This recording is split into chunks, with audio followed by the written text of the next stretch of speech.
Panchayat office ঘেরাও করল তৃণমূল কংগ্রেস। উত্তর 24 পরগনার বসিরহাট মহকুমার স্বরূপনগরের বাঁকড়া গোকুলপুর গ্রাম পঞ্চায়েতে 100 দিনের কাজের টাকার দাবিতে পঞ্চায়েত অফিস ঘেরাও করল তৃণমূল কংগ্রেস সহ গ্রামের সাধারণ মানুষ। এই 100 দিনের টাকা পাইনি তার জন্য 100 দিনের টাকা পাইনি তার জন্য আসি। আর কি সমস্যা কি? আর মানুষই ঘর বাড়ি দিচ্ছে না, এই প্রধান। তাদের অভিযোগ সিপিএম, আইএসএফ, বিজেপি পরিচালিত পঞ্চায়েত অফিসের বিরুদ্ধে। 100 দিনের কাজের টাকা দেবে। কতদিন ধরে পান না? বলেন। 3 বছর হয়ে গেছে। 3 বছর কাজ করা হয়ে গেছে, টাকা পান না। প্রধানকে জানিয়েছিলেন? হ্যাঁ, প্রধানকে জানাতে ভিডিও দেখিয়েছে। দীর্ঘদিন ধরে সাধারণ মানুষ কোনো পরিষেবা পাচ্ছেন না।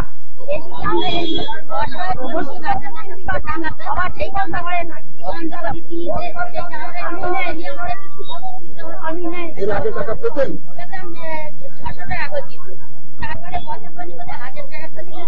এই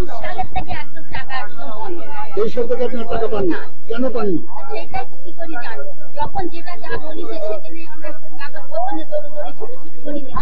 প্রধানকে জানিয়েছেন?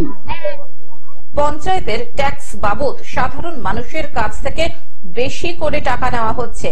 সর্বভারতীয় তৃণমূল কংগ্রেস স্বরূপনগর ব্লকের অন্তর্গত বাঁকড়া গোকুলপুর আঞ্চলিক শাখা বাঁকড়া গোকুলপুর গ্রাম পঞ্চায়েতে ডেপুটেশন দিয়েছে। বিজেপি, সিপিএম, আইএসএফ, কংগ্রেস পরিচালিত পঞ্চায়েতে এই 1 বছর এখনো অতিবাহিত হয়নি, তার আগে সীমাহীন দুর্নীতি এবং তাদের কাজের যে ত্রুটি সেইটা নিয়ে আজ আমরা ডেপুটেশন দিলাম। বিশেষ করে রাজ্য সরকার প্রদত্ত 100 দিনের কাজের টাকা যেভাবে নয়শয় হয়েছে এই পঞ্চায়েতে, তার বিরুদ্ধে আজকের আমাদের এই ডেপুটেশন সহ মোট 8 দফা দাবিতে আমাদের এই ডেপুটেশন। এটা সব থেকে কাজে যেটা ভীষণ ভাবে লজ্জিত আমরা যে বিষয়টা নিয়ে, সেটা হচ্ছে উপপ্রধান যিনি বিজেপির প্রতিনিধি গ্রাম পঞ্চায়েতে, তার অ্যাকাউন্টে এই রাজ্য সরকার প্রদত্ত 100 দিনের কাজের টাকা অ্যাকাউন্টে ঢুকেছে। খুব লজ্জাকর। এইরকম বিভিন্ন অভিযোগ নিয়ে আজ স্বরূপনগরের বাঁকড়া গোকুলপুর গ্রাম পঞ্চায়েতের সামনে বিক্ষোভ দেখালেন সাধারণ মানুষ।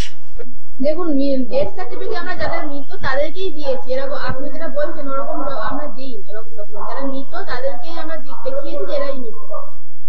কিন্তু এখানে উপস্থিত আছেন তিনি আমার বাইক দিয়েছেন, তিনি বলছেন যে আমি 1.5 বছর যাবত পাই না, আমি যখনই পঞ্চায়েতে আসি টাকাগুলো আমি দেখাচ্ছি আমি দিয়েছি। না, এরকম আমরা দিই, মৃত যারা তাদেরকে দিয়েছি, ডেথ সার্টিফিকেট দেখেই আমরা দিয়েছি।